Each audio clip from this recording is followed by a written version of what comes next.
નમો નમઃ. વિદ્યાર્થી મિત્રો, you are most welcome in my video. આજે આપણે સંસ્કૃત સાહિત્યનો ઇતિહાસ અને એમાં રામાયણ પરિચય એ વિશે અભ્યાસ કરીશું. મારા આ વિડીયોમાં આપ સર્વેનું હાર્દિક સ્વાગત છે. ધોરણ 12માં સંસ્કૃત સાહિત્યનો ઇતિહાસ આવે છે.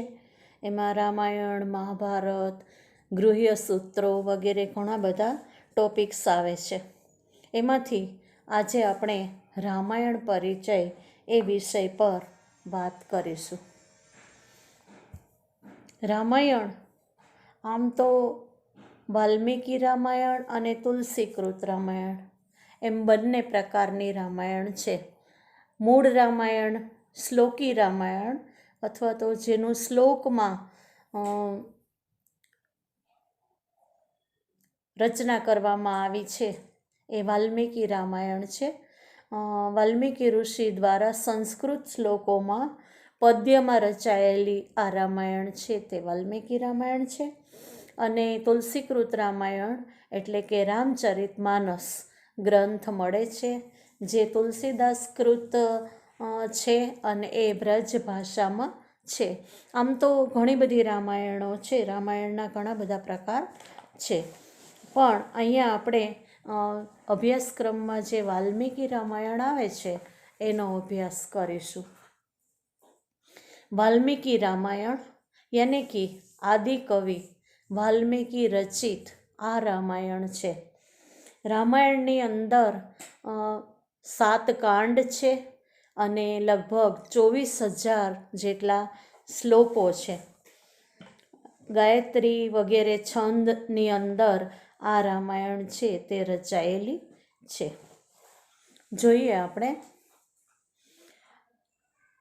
એક શ્લોક છે: સદૂષણાપી નિર્દોષા સખરાપી સુકોમલા નમસ્તસ્મૈ કૃતાયેન રમ્યા રામાયણી કથા.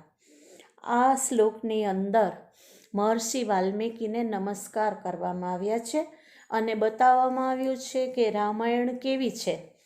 તો કે રામાયણ છે એ સદૂષણ આપી એટલે કે જે દૂષણ નામનો રાક્ષસ છે તે અહીં પાત્ર તરીકે છે, છતાં પણ સદોષ નહીં, નિર્દોષ છે.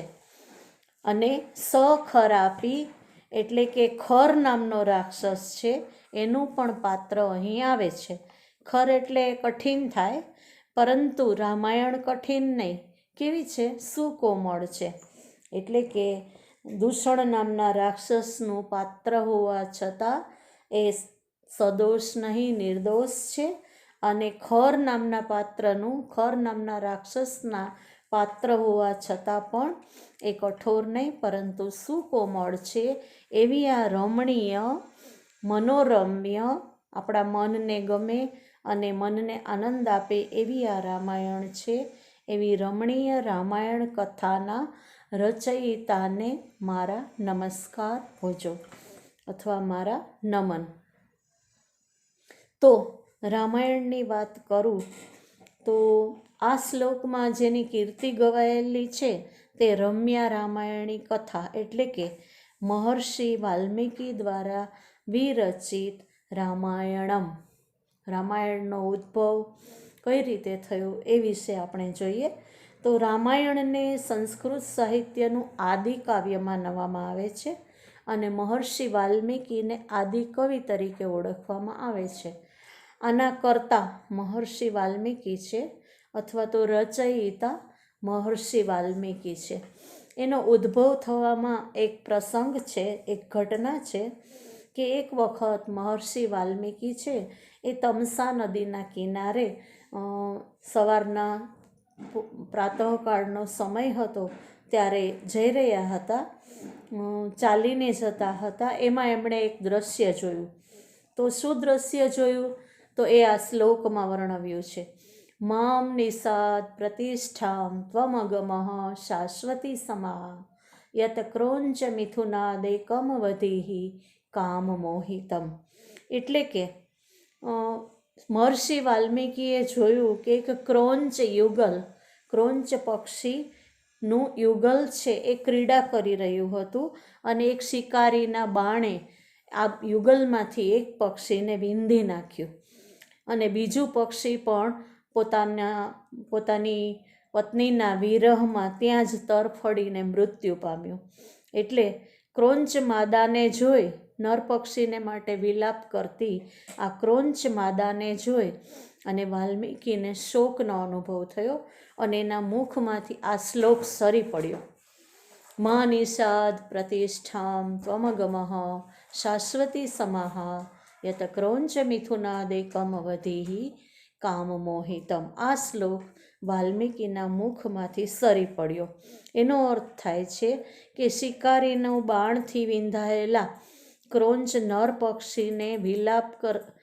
પક્ષીને માટે વિલાપ કરતી ક્રોંચ માદાને જોઈ અને વાલ્મીકી બોલી ઉઠ્યા, હે શિકારી, તને ક્યાંય પણ શાશ્વત શાંતિ મળશે નહીં, કારણ કે તે એક ક્રોંચ યુગલમાંથી નર પક્ષીને તે માર્યું છે, જે નિર્દોષ છે.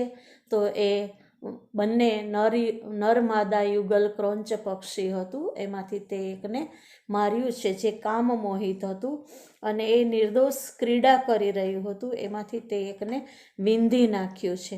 એટલે હે શિકારી, તને ક્યારેય પણ શાશ્વત શાંતિ પ્રાપ્ત નહીં થાય. બરાબર. તો આ રીતે આ રામાયણનો ઉદ્ભવ થયો અને આ શ્લોકને કારણે, આ ઘટનાને કારણે આ શ્લોકનું સર્જન થયું અને જે રામાયણનો પ્રથમ શ્લોક છે. એમ કહેવામાં આવે છે કે વાલ્મીકીએ કહ્યું કે હે શિકારી, તું અનંત વર્ષો સુધી શાંતિ કે સ્થિરતાને પામીશ નહીં, કારણ કે તે ક્રોંચ પક્ષીના યુગલમાંથી કામ મોહિત એવા એકને હણી નાખ્યું છે. એટલે કે તે નિર્દોષની હત્યા કરી છે, તો તને પણ શાંતિ પ્રાપ્ત થશે નહીં. તો આ રીતે રામાયણનો ઉદ્ભવ થાય છે. મહર્ષિ વાલ્મીકી શ્રેષ્ઠ કવિ છે અને એમની રચના છે આ વાલ્મીકી રામાયણ. વાલ્મીકી રામાયણની અંદર રામના અયન ગતિને, જીવનને નિરૂપતી કૃતિ છે. અયન ગતિ, રામ અયન, રામાયણ શબ્દ છે રામ વત્તા અયન, એ રીતે રામાયણ શબ્દ બને છે. તો રામ અયન એટલે કે રામનું જીવન ચરિત્ર. તો આને લઈને પણ મૈથિલી શરણ ગુપ્ત નામના એક હિન્દી સાહિત્યકાર કવિ છે, એમણે કહ્યું છે કે રામ તુમ્હારા વૃત્ત હી સ્વયં કાવ્ય હૈ, રામ તુમ્હારા વૃત્ત હી સ્વયં કાવ્ય હૈ, કોઈ કવિ બન જાએ યહી સંભાવ્ય હૈ. રામનું જીવન ચરિત્ર જ, જીવન વૃત્ત જ એટલું મહાન અને આદર્શ છે કે કોઈ પણ વ્યક્તિ કવિ બની જાય એ શક્ય છે અથવા સંભવ છે. તો અહીંયા રામનું અયન એટલે કે રામનું જીવન, રામનું વૃત્ત એટલે કે એમનું જીવન ચરિત્ર વર્ણવવામાં આવ્યું છે. રામાયણને 7 કાંડમાં વહેંચવામાં આવે છે. એ 7 કાંડ આ પ્રમાણે છે: બાલકાંડ, અયોધ્યાકાંડ, અરણ્યકાંડ, કિષ્કિંધાકાંડ, સુંદરકાંડ, યુદ્ધકાંડ, ઉત્તરકાંડ. આનો રચનાકાળ ઈસવીસન પૂર્વે 500 વર્ષથી પ્રાચીન માનવામાં આવે છે અને આમાં કુલ મળીને 24,000 શ્લોકો એટલે કે પદ્યો આવેલા છે. આ એક પદ્ય કાવ્ય છે, મહાકાવ્ય છે. રામાયણ એ કાવ્ય નહીં પરંતુ મહાકાવ્ય છે. રામાયણ અને મહાભારત સંસ્કૃત સાહિત્યમાં મહાકાવ્યનું સ્થાન ધરાવે છે. બાલકાંડની અંદર રામાયણનો આપણે પરિચય લઈએ તો બાલકાંડની અંદર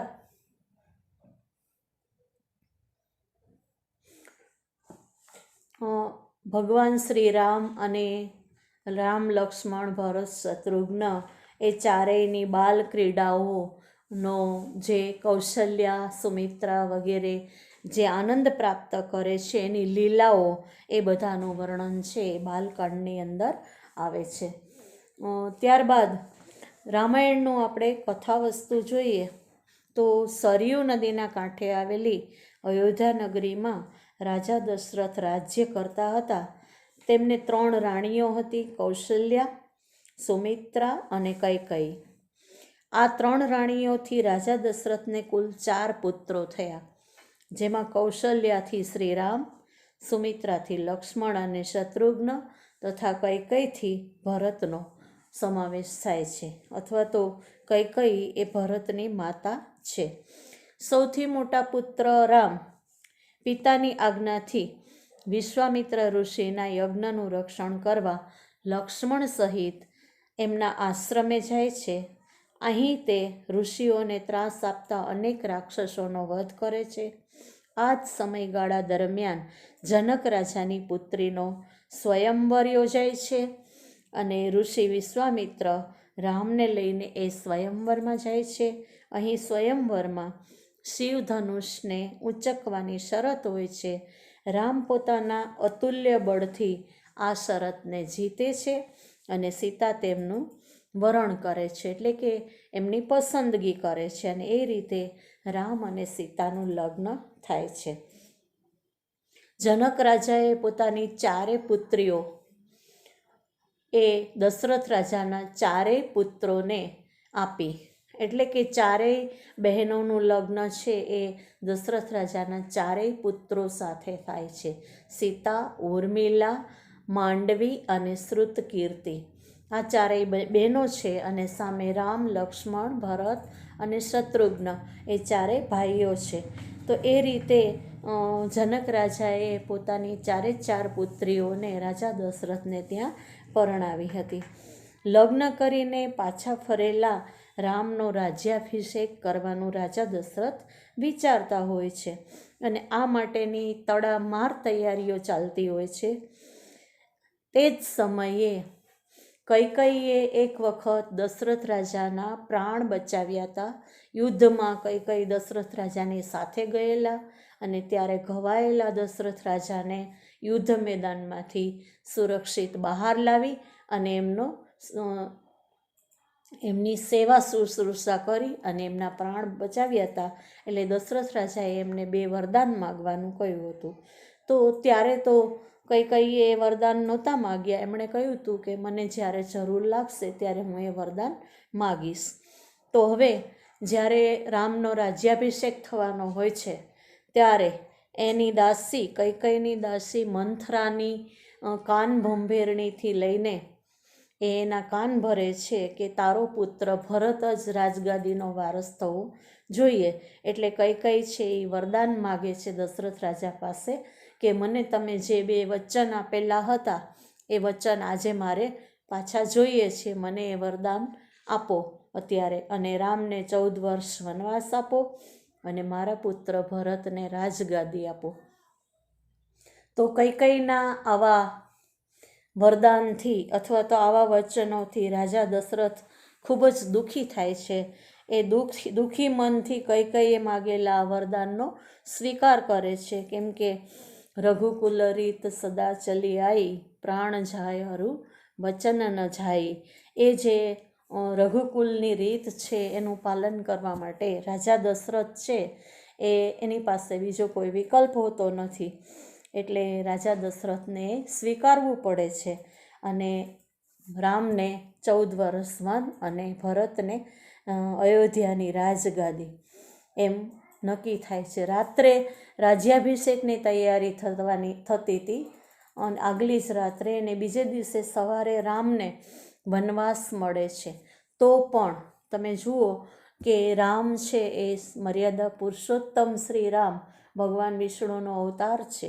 એમને કશો ફરક પડતો નથી અને કહેવાય છે ને કે ન જાણ્યું જાનકી નાથે સવારે શું થવાનું છે. તો સવારે રાજ્યગાદીને બદલે વનવાસ મળે છે તો પણ ભગવાન શ્રી રામ એ હસતા મુખે સ્વીકારે છે અને પોતાની પત્ની સીતા સાથે અને નાના ભાઈ લક્ષ્મણની સાથે વનમાં જાય છે. વનવાસનું વરદાન તો માત્ર રામ માટે જ હતું, પણ સીતા પણ પતિવ્રતા નારી હોવાને કારણે એ પતિના પગલે ચાલે છે. અને લક્ષ્મણ જે શેષનાગનો અવતાર છે એ મોટા ભાઈની સેવા કરવા માટે એ સહર્ષ સામેથી વનવાસ સ્વીકારે છે. આમ રામ, લક્ષ્મણ અને સીતા ત્રણેય વન પ્રયાણ કરે છે, વનમાં જવા માટેની તૈયારી કરે છે. અને આ રીતે રામના વનગમન રૂપ વિયોગથી રાજા દશરથ પ્રાણ ગુમાવે છે. રાજા દશરથને જે શ્રવણના માતા પિતા તરફથી મળેલો શાપ હતો કે અમે જે રીતે પુત્ર વિયોગે મૃત્યુ પામીએ છીએ તે જ રીતે તું પણ પુત્ર વિયોગે મૃત્યુ પામીશ. એ શાપની અવધિ પૂરી થઈ. રામ વનમાં ગયા અને રાજા દશરથ હે રામ રામ કરતા પુત્રના વિયોગમાં પ્રાણ છોડે છે. મામાના ઘરે ગયેલા ભરતને જ્યારે પાછા બોલાવવામાં આવ્યા ત્યારે ભરતને રાજગાદી સોંપવામાં આવી ત્યારે ભરત છે એ કૈકેયી ઉપર ખૂબ ગુસ્સે થાય છે અને ઘણા બધા કટુ વચનો સંભળાવે છે અને રાજગાદીનો સ્વીકાર કરવાની ના પાડે છે. તે પોતાનો ભાતૃપ્રેમનો આદર્શ બની અને રાજગાદી ઉપર બેસવાની ના પાડે છે અને ભગવાન શ્રી રામને પાછા લાવવા માટેના પ્રયત્નો કરે છે, પરંતુ એ શક્ય નથી. શ્રી રામ છે એ ભરતને સમજાવે છે કે પિતાની આજ્ઞાનું પાલન કરવું એ મારા માટે શ્રેષ્ઠ ધર્મ છે અને એ હવે હું એમાં પાછી પાની કરી શકું નહીં, એટલે તું મારા વતી રાજ્ય ચલાવ. ત્યારે ભરત એ વાત સ્વીકારે છે અને મોટાભાઈ રામની પાદુકાઓને એટલે કે જે પગમાં પહેરવાની ચાખડીઓ છે એને રાજ્યાસન પર મૂકી અને તેના વતી રાજ્યનો કાર્યભાર સંભાળે છે. મિત્રો, રામે વનવાસ દરમિયાન અનેક દુષ્ટ રાજાઓ રાક્ષસોનો વધ કર્યો. તપસ્વી જીવન જીવતા રામના આ વનવાસ દરમિયાન ઘણા બધા મુશ્કેલી ભર્યા માર્ગો પણ એમના માર્ગમાં આવ્યા. આ કંટક માર્ગ ઉપર ભગવાન શ્રી રામ, સીતા અને લક્ષ્મણ ખુલ્લા પગે ચાલ્યા અને 14 વર્ષ સુધી તેમણે વનગમન કર્યું, વનવાસ ભોગવ્યો.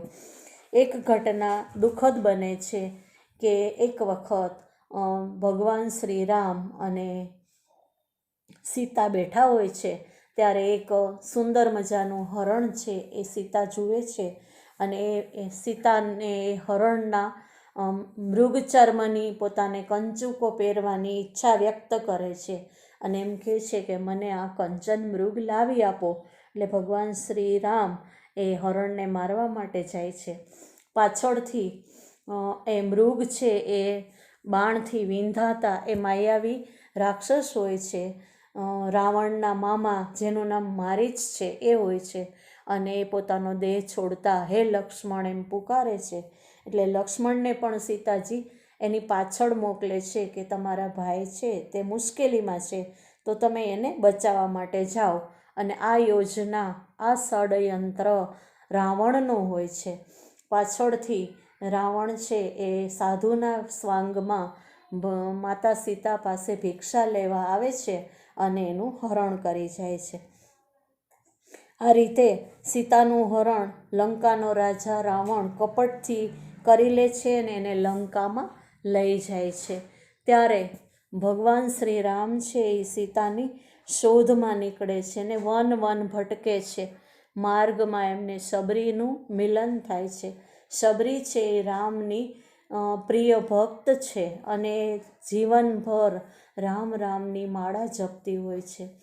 તો એ શબરીને વરદાન હોય છે કે તને પાછલી ઉંમરમાં ભગવાન શ્રી રામના દર્શન થશે અને એ વરદાન અહીંયા ફળીભૂત થાય છે અને ભગવાન શ્રી રામ અને લક્ષ્મણ શબરીની કુટીરમાં શબરીના જૂઠા બોર ખાય છે, જે શબરીએ પહેલાંથી જ ચાખીને રાખ્યા હોય છે કે જેથી કરીને શ્રી રામને ખાટા બોર ખાવા ન પડે, એટલે પોતે ચાખીને મીઠા બોર એકઠા કરેલા હોય છે તે શબરી રામને ખવડાવે છે. અને ભગવાન તો ભક્તવત્સલ છે, એ ભાવનાના ભૂખ્યા હોય છે તો એ શબરીના જૂઠા બોર પણ ખાય છે. એટલે જ મિત્રો કહ્યું છે ને કે જૂઠે બેર શબરી કે ખાए, ભૂલ ગયે ઠકુરાઈ, સબસે ઊંચી પ્રેમ સગાઈ. તો આ શબરીના બોર પણ રામ હોંશે હોંશે આરોગે છે, પ્રેમથી આરોગે છે અને આગળ વધે છે. એ સીતાની શોધ કરે છે, જંગલ જંગલ વન વન ભટકે છે અને સીતાની શોધમાં, સીતાના વિરહમાં ભગવાન શ્રી રામ ખૂબ દુઃખી થાય છે, ખૂબ શોક અનુભવે છે. એક એક ઝાડને ને પાનને ને પત્તાને ને વેલીઓને એ પૂછે છે કે તમે સીતાને જોઈ છે. આ રીતે એ ખૂબ જ આખું જંગલ ભટકે છે પણ એને ક્યાંય સીતાના કોઈ પગેરું મળતું નથી, વાવડ મળતા નથી. વચ્ચે રસ્તામાં જટાયું છે એ એમને કહે છે, સંદેશ આપે છે કે રાવણ શ્રીલંકામાં માત સીતાને લઈ ગયો છે, હરી ગયો છે. ત્યારે રામને ખબર પડે છે કે સીતાનું હરણ રાવણ દ્વારા કરવામાં આવ્યું છે. આ રીતે ભગવાન શ્રી રામ છે એને રસ્તામાં હનુમાન મળે છે. હનુમાન સાથે એમનું મિલન થાય છે અને હનુમાનની મદદથી રામ, સુગ્રીવ, હનુમાન વગેરેની સહાયથી સમુદ્ર પર સેતુ બાંધે છે. અહીંયા રામ અને સુગ્રીવની મૈત્રી કરાવે છે હનુમાન. હનુમાન છે એ સુગ્રીવની સાથે રામની મૈત્રી કરાવે છે અને સુગ્રીવનું જે સૈન્ય હોય છે, વાનર સૈન્ય, એ શ્રી રામને મદદ કરવા માટે તત્પર થાય છે, તૈયાર થાય છે. સુગ્રીવ એ કિષ્કિંધાનો રાજા હોય છે પણ એના ભાઈ વાલીએ એનું રાજ્ય પડાવી લીધેલું હોય છે એટલે એ રાજ્ય એને પાછું મેળવવું છે. એટલે રામ પણ એને વચન આપે છે કે એ પોતાનું રાજ્ય પાછું મેળવવામાં એને મદદ કરશે. એટલે અહીંયા રામ અને સુગ્રીવની મૈત્રી જોવા મળે છે. જે મૈત્રી આપણને કૃષ્ણ અને સુદામાની જોવા મળે છે એવી જ મૈત્રી અહીંયા રામ અને સુગ્રીવની પણ જોઈ શકાય છે. એટલે આમ હનુમાન દ્વારા રામ સુગ્રીવની મૈત્રી થાય છે અને આખું વાનર સૈન્યની મદદ છે તે શ્રી રામને મળે છે. વાનર સૈન્યની મદદથી રામ, સુગ્રીવ અને હનુમાનની મદદથી સમુદ્ર પર સેતુ બાંધે છે અને સમુદ્રને ઓળંગી અને લંકામાં પ્રવેશે છે અને રામનું રાવણનું ભયંકર યુદ્ધ થાય છે અને એની અંદર શ્રી રામનો વિજય થાય છે. આમ તો આ યુદ્ધ ઘણું લાંબુ ચાલે છે. વચ્ચે ઘણા બધા બીજા પણ પ્રસંગો આવે છે કે લક્ષ્મણ મૂર્છિત થઈ જાય છે, હનુમાન છે એ શ્રીલંકામાં આગ લગાડે છે, દૂત તરીકે અંગદ છે તે પણ લંકામાં જાય છે ને રાવણને સમજાવે છે. એવી ઘણી બધી ઘટનાઓ આવે છે પરંતુ અંતે રામ રાવણના યુદ્ધમાં રાવણનો નાનો ભાઈ વિભીષણ જે ભક્ત હોય છે એ રામના શરણે આવે છે અને રામ એને અભય વચન આપે છે કે હું તને લંકાનો રાજા બનાવીશ અને તું મારી શરણમાં છે તો રાવણ તારું કાંઈ બગાડી શકશે નહીં, એવું અભય વચન આપે છે. એની સહાયથી પણ રામ રાવણના યુદ્ધમાં ભગવાન શ્રી રામ વિજેતા બને છે. ધર્મ એમના પક્ષે છે, ભગવાન શ્રી રામના પક્ષે. એટલે અને સમગ્ર વાનર સૈન્યની મદદથી આ મોટું યુદ્ધ છે એ શ્રી રામ છે એ જીતે છે અને રામ અને સીતાનું મિલન થાય છે. લંકાનું રાજ્ય રાવણના ભાઈ વિભીષણને સોંપી વનવાસનો સમય પૂરો થતાં રામ અયોધ્યામાં પાછા આવે છે. જે આપણે દિવાળીનો તહેવાર ઉજવીએ છીએ અને દશેરાનો તહેવાર એ રાવણ દહન તરીકે આપણે ઉજવીએ છીએ. તે દિવસે ભગવાન શ્રી રામે રાવણનો વધ કર્યો હતો. એટલે કે આસુરી શક્તિ ઉપર દૈવી શક્તિનો વિજય થયો હતો. એ દશેરાનો દિવસ હતો અને ત્યાર પછી ભગવાન શ્રી રામ જ્યારે અયોધ્યા આવે છે, પરત આવે છે, તે દિવસે દિવાળીનો તહેવાર હોય છે. આખી અયોધ્યાનો દીવાઓથી શણગારવામાં આવે છે, ઉત્સવ મનાવવામાં આવે છે, જેને આપણે દિવાળી તરીકે ઉજવીએ છીએ.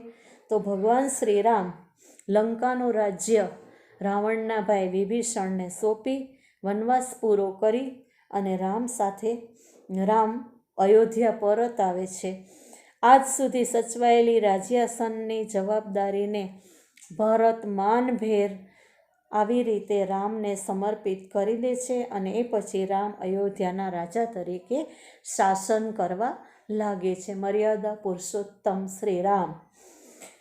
રામ અયોધ્યાથી વનમાં ગયા ત્યારે તો એ માત્ર રામ જ હતા, પરંતુ વનમાંથી જ્યારે પાછા ફર્યા ત્યારે એ રાજા રામ બન્યા છે. અનેક સંકટો વેઠીને, અનેક મુશ્કેલીઓનો સામનો કરીને, કેટલાય રાક્ષસોનો વધ કરીને શ્રી રામે વિજય પ્રાપ્ત કર્યો અને એ લંકાથી સીતાને પાછી લાવી અને જ્યારે આવ્યા ત્યારે એ રાજા રામ તરીકે સમગ્ર અયોધ્યાનો પ્રેમ મેળવે છે, પ્રેમ પ્રાપ્ત કરે છે. તો એવા ભગવાન શ્રી રામ મર્યાદા પુરુષોત્તમ કે એમનું જીવન જ એટલું આદર્શમય છે. આદર્શ રાજા તરીકે એ શાસન કરે છે અને એમના રાજધર્મનું પાલન કરે છે. પરંતુ અહીંયા કથા એવી છે કે બીજી વખત એક ધોબીના કહેવાથી સીતાને ભગવાન શ્રીરામ સીતાનો ત્યાગ કરે છે.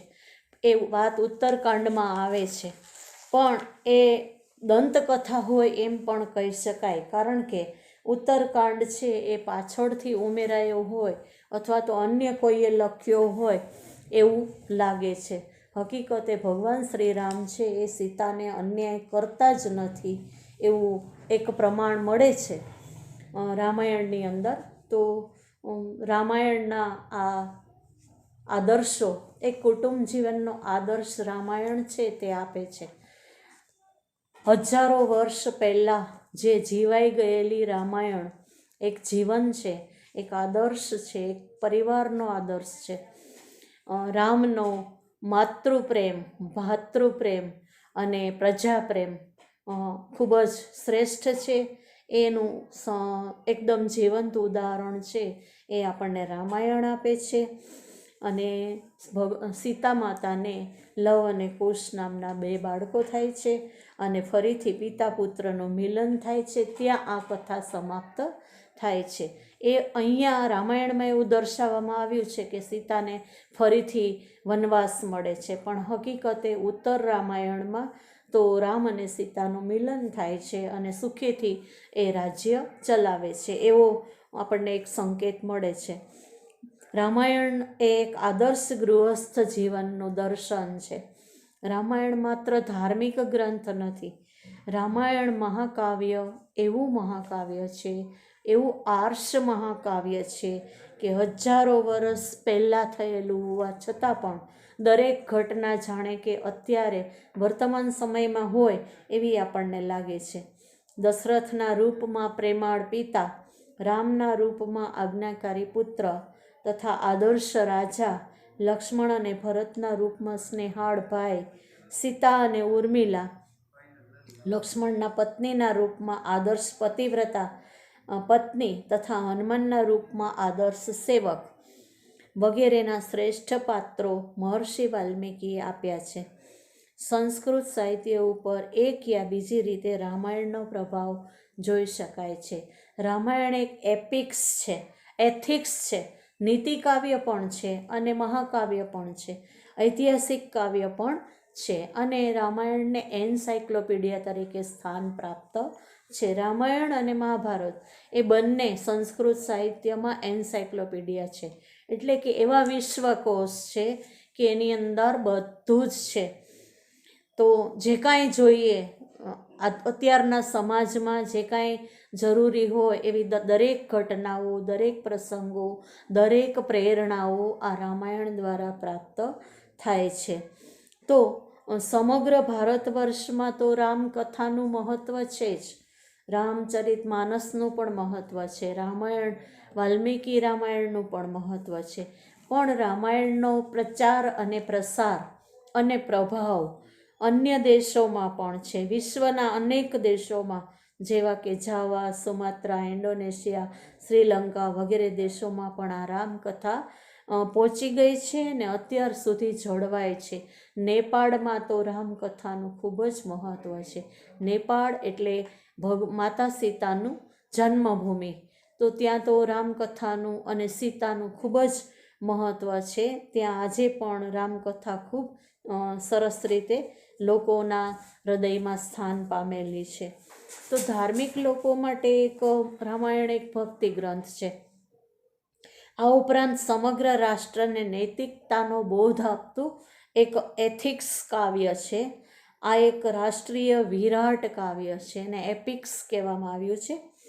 અને દેશ વિદેશમાં ઉપલબ્ધ અનેક પ્રાચીન હસ્તલિખિત ગ્રંથોનો આધાર લઈ અને મહારાજા સયાજીરાવ યુનિવર્સિટી વડોદરામાં આવેલા પ્રાચ્ય વિદ્યા મંદિર તરફથી રામાયણની એક સમીક્ષિત આવૃત્તિ તૈયાર કરવામાં આવી છે.